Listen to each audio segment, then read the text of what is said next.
Question number 14 is find the ratio of the electric and gravitational forces between the two protons. तो दो protons है अपने पास, ठीक है, इनके बीच का जो सेपरेशन है उसे आप r कंसिडर कर लीजिए। This is the separation r। और प्रोटॉन के पास जो चार्ज होता है वो होता है प्लस का e, ठीक है, प्लस का e, क्योंकि प्रोटॉन है ना, इसके पास प्लस का e चार्ज होगा और इसका मास m होगा, इसका भी प्लस का e चार्ज होगा और मास m होगा।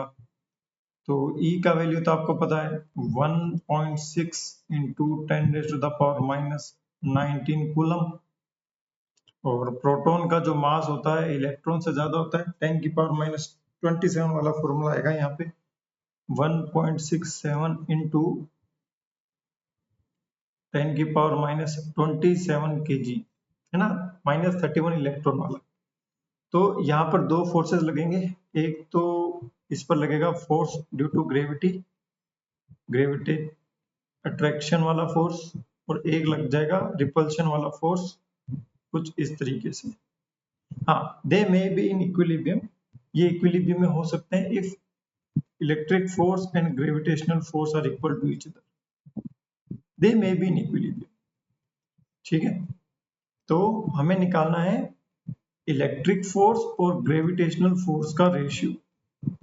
तो हमें पता है कि जो इलेक्ट्रिक फोर्स होता है it will be equal to k q1 q2 divide by r square, और ग्रेविटेशनल फोर्स होता है g m1 m2 divide by r square. तो इनका जब आप रेशियो लोगे ना तो यहाँ आ जाएगा k q1 q2 divide bye